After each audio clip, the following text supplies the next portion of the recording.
Welcome to Zoya Farouk channel. Story: The Last Letter. In a quiet village nestled between green hills and whispering pines, there lived an old postman named Mr. Elias. For over 40 years, he delivered letters through wind, rain, and snow. His leather satchel, worn and patched, carried not just envelopes and postcards, but dreams, confessions, and hope. Mr. Elias had no family of his own, but the villagers adored him. Every child knew the squeak of his bicycle and raced him to the gate. Every elder waited on their porch, ready with a cup of tea and stories he had heard 100 times. He was the village's heartbeat, steady and comforting. One foggy morning, Mr. Elias received a peculiar letter.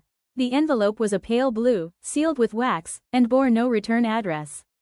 The name written on it was Clara Winthrop, an unfamiliar name. Curious, he flipped through the village registry but found no Clara.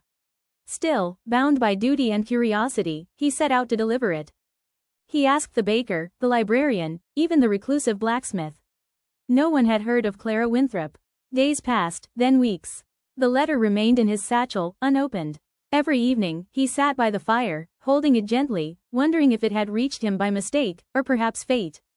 Then one stormy night, as he rode home, a sudden flash of lightning revealed an old path he hadn't noticed before.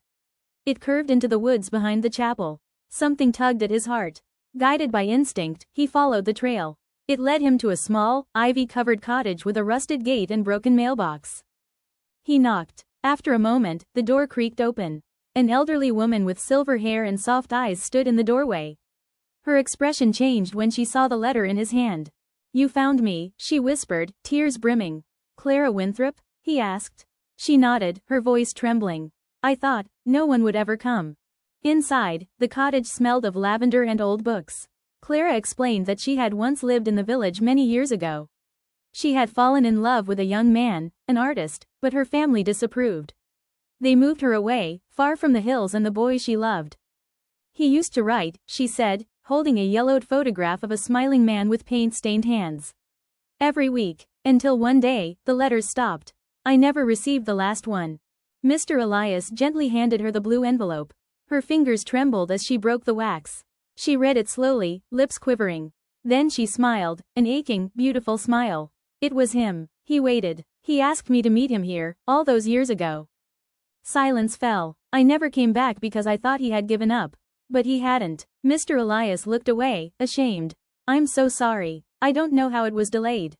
"It wasn't your fault," she said, placing her hand over his. "But thank you for bringing it home." From that day on, Mr. Elias visited Clara every week. They shared tea, stories, and memories of a world that had nearly forgotten them. The letter, once lost, had found its way, along with two lonely souls who needed it most.